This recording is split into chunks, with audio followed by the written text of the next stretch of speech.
the sack really necessary? It's needed. Boss don't want you going crazy on us. I said I'd do it if it was possible. If.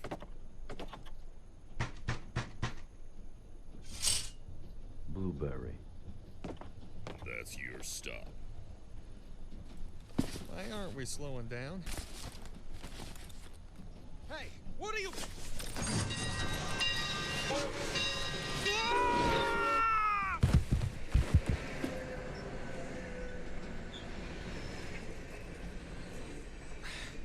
Illusionary, hello.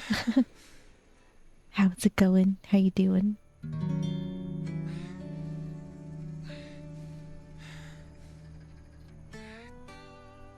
Damn it.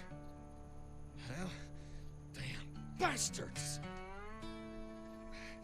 Gosh, that hurts. Hello, Barkin. Yellow, yellow.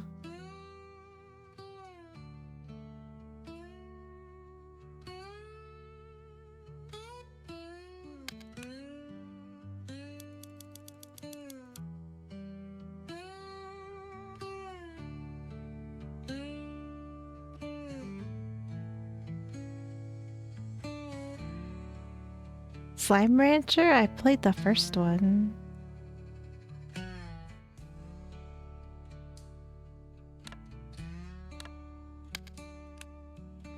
I'm all good. So this is Blueberry. You're replaying it? Nice. Oh, okay. Maybe that's a little too much. Too much.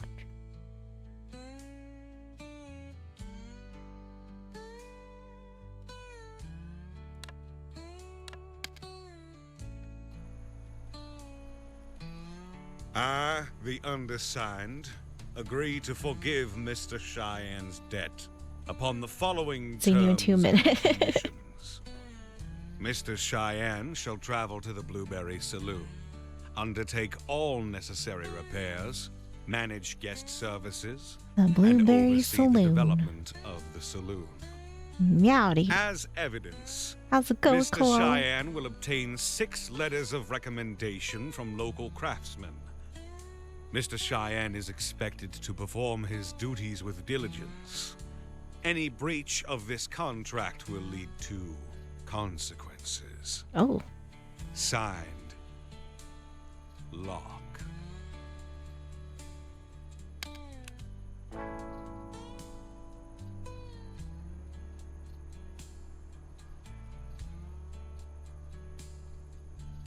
welcome to Blueberry.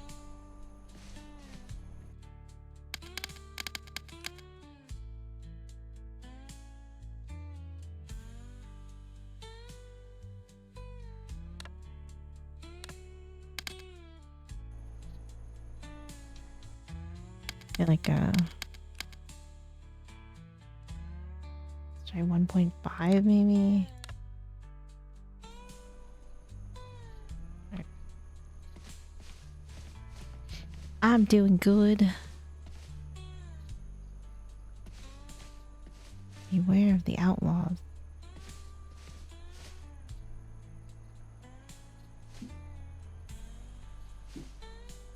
Missing bunny. His name is Fluffy and he has black patches. Not dangerous. Please don't eat it.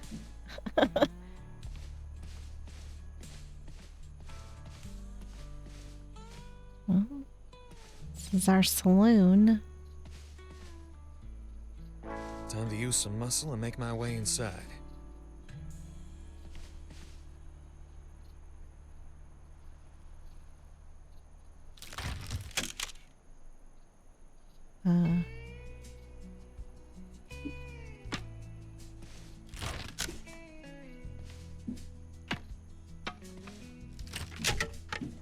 What?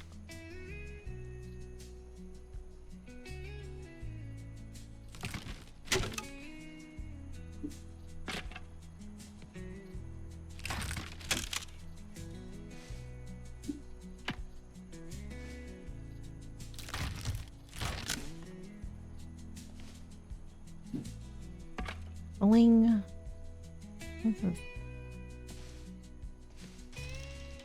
How's it going, Danny? That was a shithole. Flea pit. I was expecting the saloon to be abandoned, not devastated. What is love? Baby, don't hurt me. Don't hurt me no more. That's right. The bucket is out. You're permitted to check your real money. When you have the trash bucket in your possession, you can collect garbage found in the saloon out of the premise. Okay. Your trash bags whenever you want. All right, let's start with the trash. I don't think I know it. I think we're gonna do that. Then we're gonna put some real music on.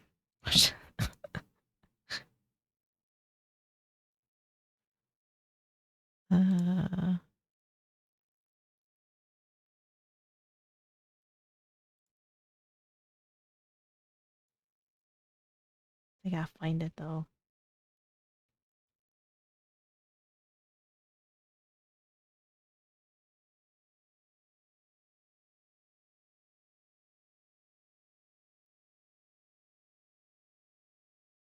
Oh, no.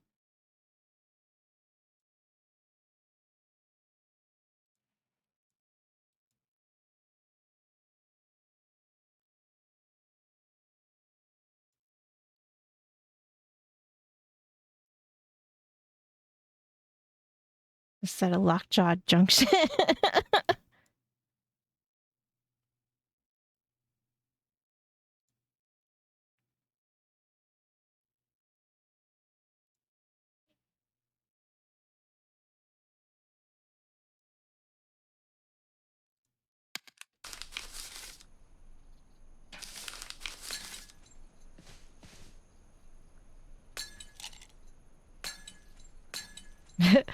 That's a good song. It's gonna be on here.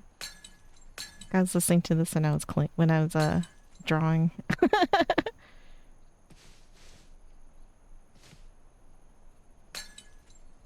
Right? I like Brooks and Dunn.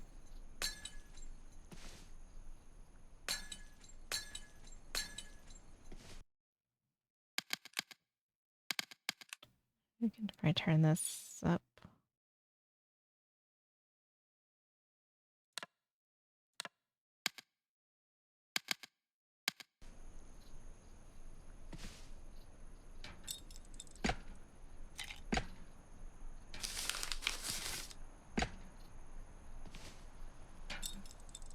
This place is a dump.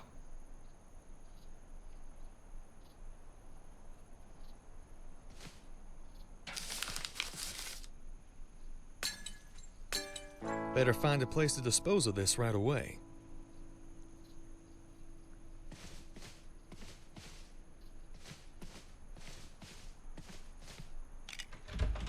Locked.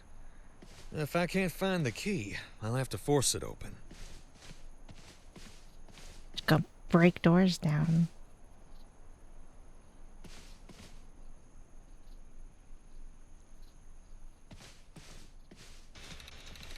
Well, there must be a dump around here somewhere.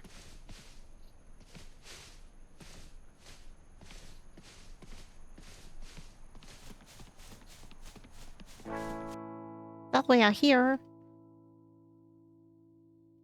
Right? We got country and western.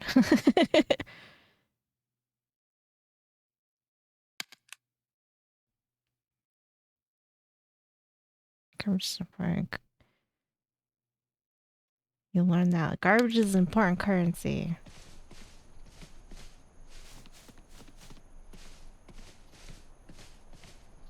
What's my crime? What's my crime? What's my crime? Go ahead and chase me again. Down? What's my crime? What's my crime? What's my crime? Go ahead and chase me again. What's my crime?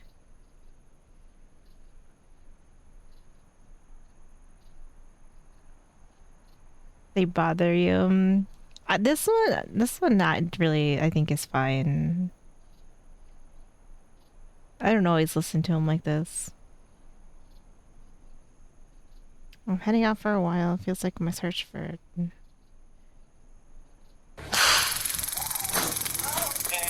1st of April is tomorrow. Might be worth a look. Assuming, of course, that Charlie has left this note this year. Okay. I'll pick up the broom.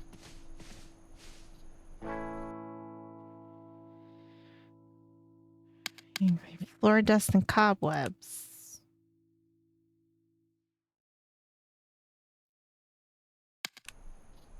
This'll come in handy.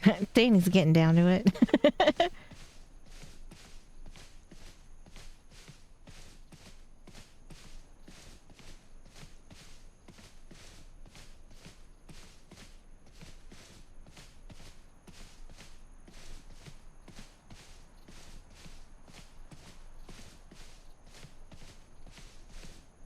Man, this place.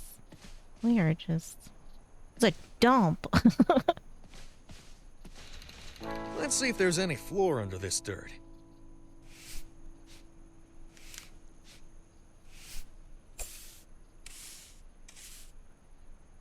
Hey. Got some change.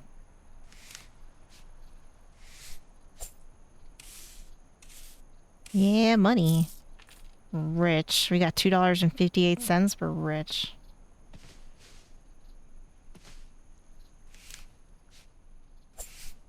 You got some Red Dead. I know, right? I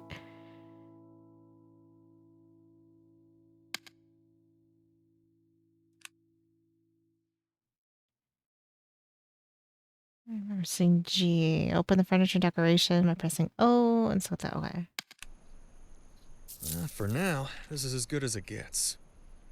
It's time to set up the chairs and tables.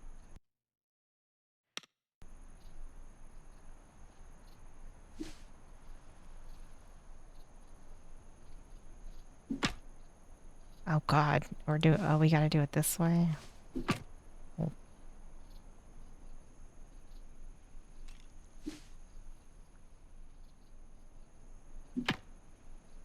This is the new one. Nem bought this game for me. So I'm trying it out.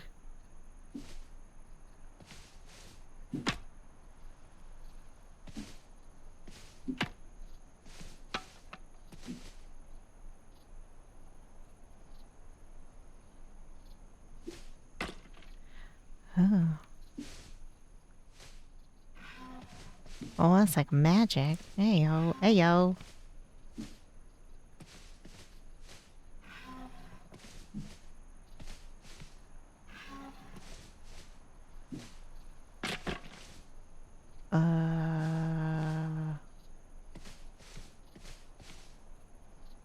How are we gonna fit like another?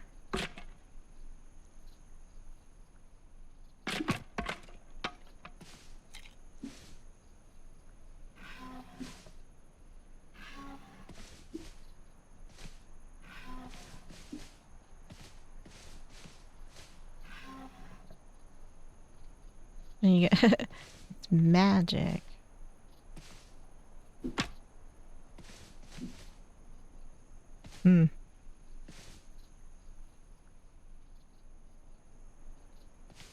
Gotta fit somewhere, no? Uh-oh.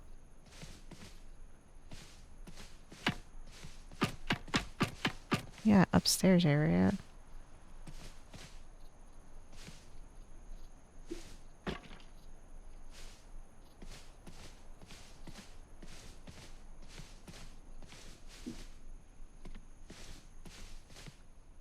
I don't know. Let me see if I can...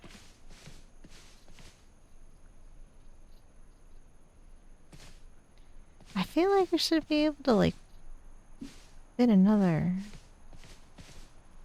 At least one more. The rituals work. There you go.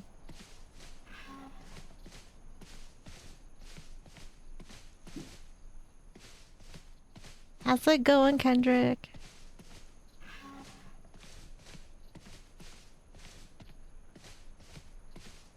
It's waterboarding autism. Well, this is just a mix. It's just like the whole video is just like a long thing. I don't know.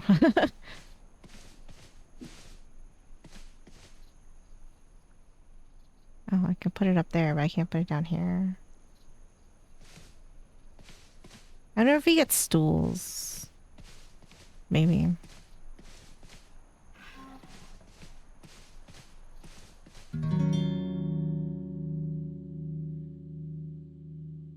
She's coming interacting with customers, sitting in front of the bar, talk to the customer. So, fuck. Should feel. I don't think it's that bad. it's like it's not. It's just it's pretty like chill.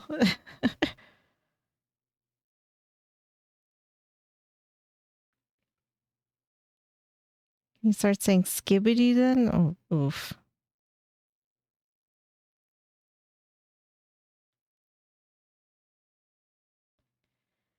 Some characters have their favorite drinks. Give them one and watch their results. You may gain their appreciation and receive special gifts. Okay. It's also possible to distract someone and avoid trouble by offering their favorite drink. Okay.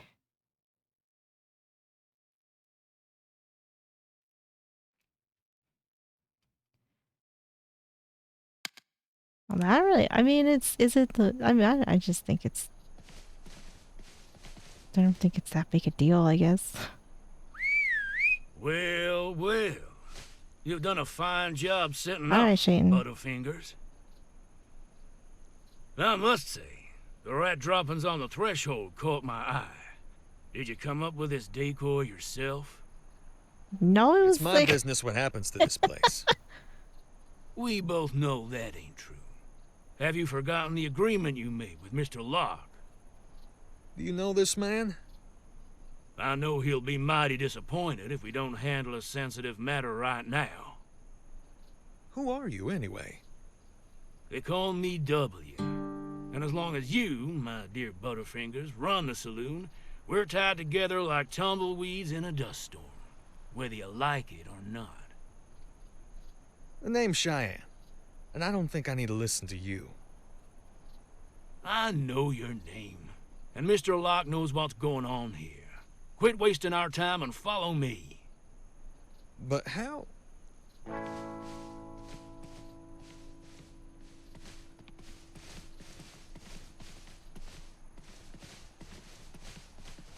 it's my rapper name. I'm not a rapper, though.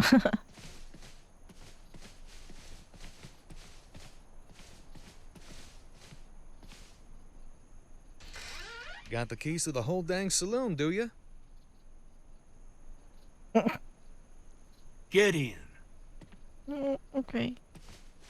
Wow. No. That's a fresh corpse. Fresh? Little grandma's They've pretty been good lying too. here for a few hours.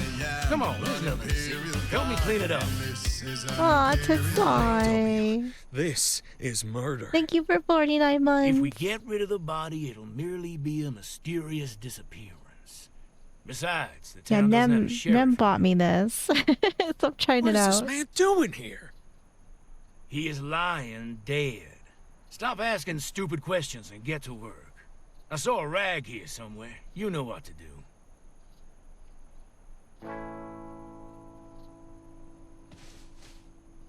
Dang. Okay. Okay, I'm going.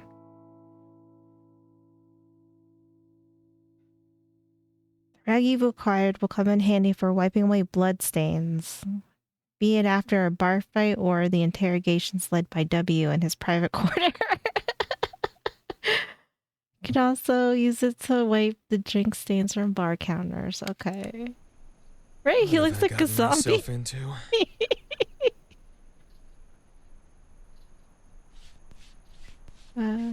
You know, we're just After gonna you clean clean up up around the blood, you. take the body to Casey.